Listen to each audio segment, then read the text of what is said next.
I smoothed the silk of my blouse, watching the city sparkle below from my 34th floor office.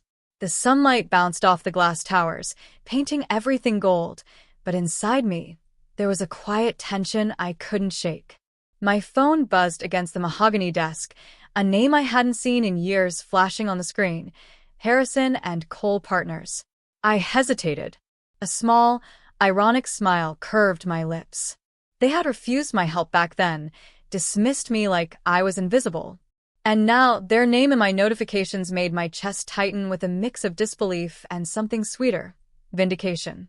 I took a deep breath, inhaling the faint aroma of coffee lingering in the office, and ran a hand over my perfectly organized desk, my fingers brushing the edge of a small, brass key, a memento from the woman who believed in me when no one else did. My pulse quickened. "Of course they're calling now," I muttered softly. A faint laugh escaped me. They probably had no idea who they were dealing with. The city hummed outside my window as I answered the call, every movement deliberate, composed, and perfectly controlled. Inside, I felt the familiar thrill of power and quiet revenge. This was my moment. 5 years ago, I was sitting at the cramped kitchen table of our small suburban home in Denver, staring at the stack of business proposals I had spent weeks preparing. My parents leaned back in their chairs, arms crossed, exchanging those familiar, dismissive looks. "Emily, why are you even trying? You'll just get hurt," my father said, his voice clipped. My mother's eyes flicked to mine, a mixture of pity and frustration. "You don't need to do this. Let us handle it." I felt my hands tremble, clutching the edge of the table so tightly my knuckles went white. I had worked so hard, sacrificed so much, poured every ounce of energy into proving myself. And yet, to them, I was still just the youngest girl, the dreamer with too many ideas and too little experience. The lump in my throat made it hard to speak, but I tried. "I'm not asking for permission. I'm asking for trust. I know what I'm capable of." They shook their heads in unison, a synchronized rejection that cut deeper than any criticism. "We don't need your help. It's unnecessary," my father said. And just like that, my offer, my efforts, my ambition vanished into the air like smoke. I left the kitchen with my head high, but tears blurred my vision. Outside, the wind bit at my cheeks, sharp and cold, yet somehow invigorating. In my pocket, I felt the smooth brass key my grandmother had given me on my 18th birthday, a small charm she said would remind me of my strength. "No one defines your worth but you, Emily," she had whispered, pressing it into my palm. That night, I sat at my tiny desk in the corner of my bedroom, surrounded by notebooks and scattered ideas. I made a silent vow. If no one else believed in me, I would build my own path. I would prove, not to them but to myself, that I was capable. That moment of dismissal became the fuel that lit the fire of my independence. It was painful, humiliating, and terrifying, but it was mine to turn into power. And I did. After that night, I immersed myself in work like never before. Every evening, while the city slept, I sat at my small apartment desk, sketching plans, reading business books, learning marketing strategies, and sending emails to companies that didn't yet know they needed me. I had nothing but a modest savings account and the brass key from my grandmother as a talisman of hope, yet somehow, it felt like enough. It was during one of those late nights that I met Claire Donovan, a seasoned attorney at a boutique firm downtown. She noticed my relentless energy and insisted on mentoring me. "Emily, you have vision," she said one evening over takeout Thai food, "but vision without guidance is like a ship without a rudder. Let me help you steer." Under her mentorship, I learned the intricacies of corporate law, negotiation tactics, and financial strategy. I stumbled, made mistakes, faced rejection after rejection. Nights when I'd cry on the cold tile floor of my kitchen, but I never stopped. Every failed pitch, every closed door became a stepping stone rather than a barrier. Slowly, the small wins began to pile up. My first client, a local startup struggling to navigate contracts, came to me through a friend. That first paycheck, modest, yet earned through sheer effort, felt like triumph. Soon, I signed my first larger corporate account, each success giving me the confidence and funds to grow my fledgling firm. I kept my progress hidden from those who had doubted me. My parents, former colleagues, old friends. None of them knew I was steadily building something remarkable. I posted vague social media updates, careful not to reveal too much. Pride burned quietly inside me, an ember I kept close to my chest. By the third year, my firm, Everhart Consulting, was officially registered, with a handful of loyal employees and a growing portfolio of clients. I learned to navigate office politics, balance employee needs, and make decisions with conviction. I learned that success was not about proving them wrong, it was about honoring my own abilities, my own resilience. Every time I touched the brass key, now polished from years of handling, I remembered my grandmother's words. No one defines your worth but you. It became more than a charm. It was a symbol of my perseverance, a quiet reminder that my path was mine alone. I had started as a girl dismissed, underestimated, and told she wasn't ready.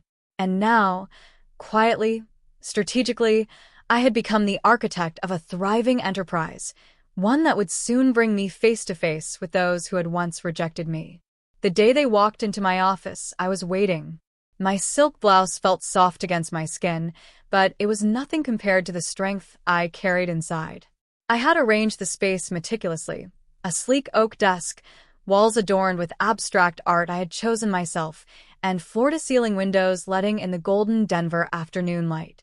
The faint scent of my signature vanilla citrus candle mingled with the aroma of freshly brewed coffee. I heard the hesitant footsteps before I saw them. Harrison and Cole Partners. The very firm that had once refused my help, laughed at my proposals, and brushed me aside like I was invisible. My heart thumped, a mix of excitement and the tiniest flicker of old nerves. They stepped in cautiously, scanning the room. Their eyes lingered on the framed certificates on the wall, law degrees, business accolades, industry awards. The polished mahogany of my desk reflected their surprised faces. They didn't yet know who I had become.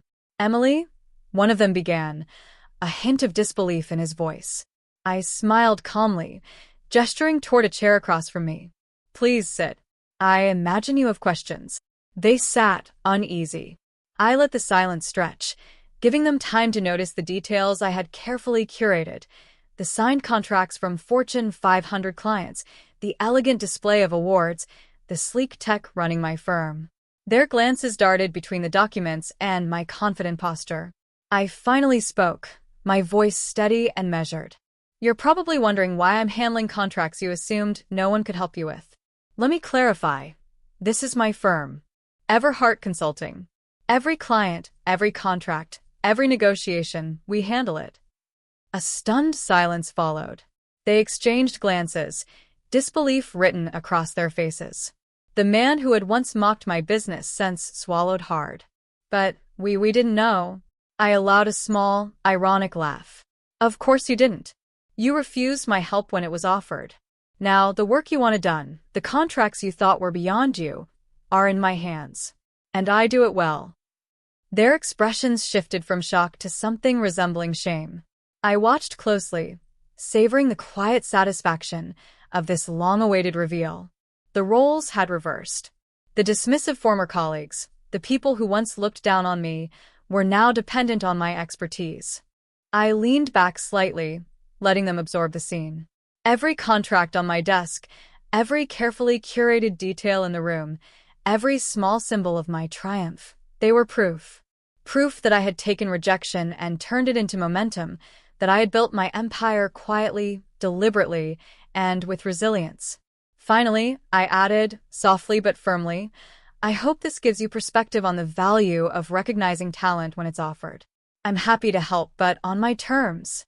Their reactions ranged from guilt to awe, from regret to admiration. They hadn't just underestimated me, they had underestimated the fire that rejection had ignited. I watched them squirm in their chairs, a mix of discomfort and awe playing across their faces. The old hierarchy had reversed. I held the upper hand now, and with it came the choice: help them, or let them navigate their mistakes alone. I'll work with you, I began, letting my voice carry the weight of authority. But there are conditions, not arbitrary rules, expectations that reflect growth, respect, and accountability. The first, aimed at the man who had mocked my early proposals, was simple: honesty. No more dismissing ideas before hearing them. No more belittling the efforts of others. You'll attend a mentorship session with my team for the next month. You need to understand the value of collaboration. My former colleagues nodded slowly, some with relief, some with visible reluctance. I let it sit for a moment, letting the seriousness of their obligations sink in. To you, I said, turning to the partner who had refused my help with a hint of condescension, I want humility. Your arrogance nearly cost this firm clients. You'll shadow me on a key negotiation. Watch, learn, and reflect on how actions speak louder than assumptions. Their expressions shifted, admiration mixed with unease. I could see they understood that this wasn't punishment, but a framework to help them evolve into competent professionals who could thrive without relying on past ignorance. And for the team as a whole, I continued, letting the warmth of my tone balance the firmness. You must learn to value every contribution. You'll implement weekly feedback sessions and acknowledge the work done by those you previously overlooked. This isn't just business, it's about respect and integrity. I leaned back, letting the gravity of the room settle. I care about your growth, but I care more about mine, and about running a firm that reflects the effort, talent, and resilience I've built. I'm willing to help, but only if you're ready to match that commitment. I could see it in their eyes, the shame for past arrogance, the gratitude for my guidance, and a dawning respect. I realized as I watched them adjust that true power isn't about retribution. It's about setting standards, holding firm to your values, and giving others the chance to rise, if they choose to. The brass key on my desk caught the sunlight, glinting like a quiet beacon. I had been given the tools for success long ago, underestimated, dismissed, and challenged. Now, I wielded not just authority, but wisdom tempered with empathy. By the end of the meeting, it was clear. The dynamic had shifted. I wasn't just a consultant. I was a leader. I was the person who had turned rejection into opportunity, who had shaped the rules of engagement, and who would not compromise her integrity for convenience. Weeks passed after that meeting, and the transformation was subtle but undeniable. Harrison and Cole Partners adapted to my conditions, slowly learning to respect the value of collaboration and honesty. The man who had once mocked my proposals began to praise ideas instead of dismissing them, and the partner who had sneered at my ambitions shadowed me willingly, asking questions, listening intently. I watched these changes with a quiet satisfaction, not because I wanted revenge, but because I knew the power of growth and second chances. The office hummed with a new energy, one of mutual respect, integrity, and a shared commitment to excellence. And somewhere in the back of my mind, I smiled at the poetic justice. They had refused my help when I offered it freely, and now they were learning from me on my terms. As I leaned back in my chair one evening, sunlight streaming through the window, my fingers brushed the brass key on my desk. I held it for a moment, feeling the weight of the journey it represented. The dismissal, the late nights, the relentless pursuit of independence. That key had been a small token of belief from my grandmother, a reminder that my worth was mine to define. And now, it was a symbol of triumph, resilience, and the quiet authority that comes from walking your own path. I sipped my coffee, savoring the warmth, and thought about how far I had come. The hurt of rejection had shaped me, but it hadn't broken me. It had taught me patience, perseverance, and the strength to hold firm in both business and life. I had built a legacy quietly, deliberately, and it was stronger for every obstacle I had faced. Finally, I let a soft smile cross my lips. No one defines your worth but you, I whispered to myself, echoing my grandmother's words from years ago.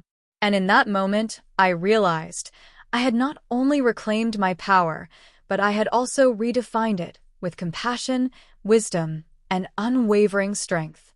I looked around my office at the thriving firm, at the people who were finally learning to value themselves and others, and I knew this was only the beginning.